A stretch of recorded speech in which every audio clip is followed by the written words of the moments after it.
ঝাড়খণ্ডে বর্ষার প্রবেশ ঘটেছে, সেই সাথে বর্ষার প্রবেশ ঘটল দক্ষিণবঙ্গে। ফলে সপ্তাহ জুড়ে বৃষ্টিতে ভিজতে চলেছে কলকাতা সহ সমগ্র দক্ষিণবঙ্গ।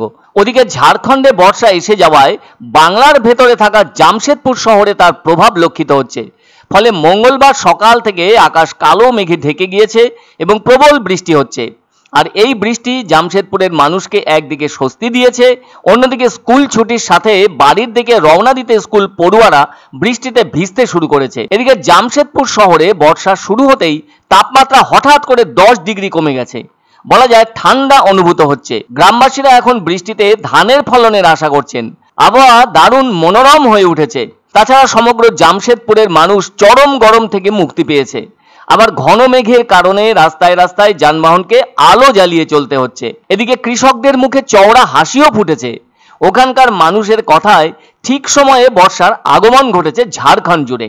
আর যাই হোক, গরম থেকে স্বস্তি পেয়েছেন ওই রাজ্যের মানুষ। অন্যদিকে প্রায় 20 দিন ধরে লুকোচুরি খেলার পর 17ই জুন বর্ষার প্রবেশ ঘটল দক্ষিণবঙ্গে। তাই কলকাতাতেও বৃষ্টি শুরু হয়েছে। সেজন্য সমগ্র সপ্তাহ জুড়েই বৃষ্টি থাকবে কলকাতায়। সোমবার সকাল থেকে ছিল আকাশে মেঘের আনাগোনা, আর সেই সঙ্গে আর্দ্রতার অস্বস্তি। অবশ্য আবহাওয়া দপ্তর আগেই জানিয়ে দিয়েছিল মঙ্গলবার থেকে বৃষ্টি আর গরম দুটোই যেন হাত ধরাধরি করে প্রবেশ ঘটবে দক্ষিণবঙ্গে। একই পূর্বাভাস হিসেবে আগাম জানিয়েছিল দিল্লির মৌসুম ভবন। ফলে সবচেয়ে ভারী বৃষ্টি হতে পারে পরপর দুদিন। আবার ভারী বৃষ্টির আশঙ্কা রয়েছে দক্ষিণ 24 পরগনা ও পূর্ব মেদিনীপুর জেলায়। সেজন্য ঘর থেকে বাইরে বের হলে ছাতা বর্ষাতি সঙ্গে যেন থাকে। আর বৃষ্টির কারণে রাস্তাঘাটে জল জমে যানজট তৈরির আশঙ্কাও রয়েছে। আবার পশ্চিমের জেলাগুলিতেও বৃষ্টি সরে যেতে পারে। আর ভারী বৃষ্টির পূর্বাভাস দেওয়া হয়েছে বীরভূম, পশ্চিম বর্ধমান ও মুর্শিদাবাদ জেলায়। তবে শুক্র ও শনিবার বৃষ্টির দাপট বাড়তে পারে দক্ষিণ 24 পরগনা ও পূর্ব মেদিনীপুর জেলায়।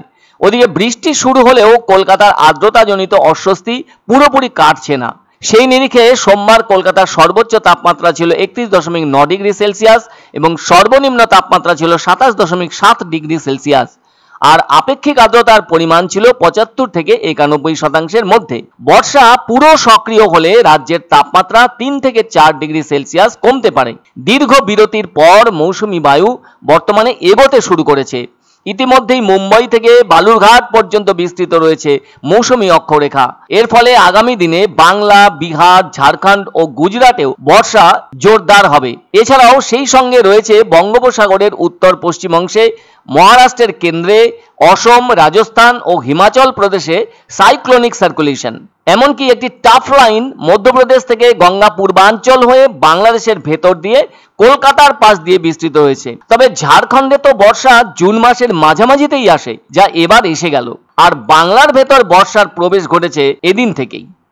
এখন আর শাড়ি কুর্তি কেনার জন্য আপনাকে কলকাতার বড় বাজারে ছুটতে হবে না, কারণ জলপাইগুড়িতেই খুলে গেল শাড়ি ও কুর্তির এক্সক্লুসিভ শোরুম শাড়ি কুর্তি হাট, ডিবিসি রোড, জলপাইগুড়ি কমার্স কলেজের পাশে।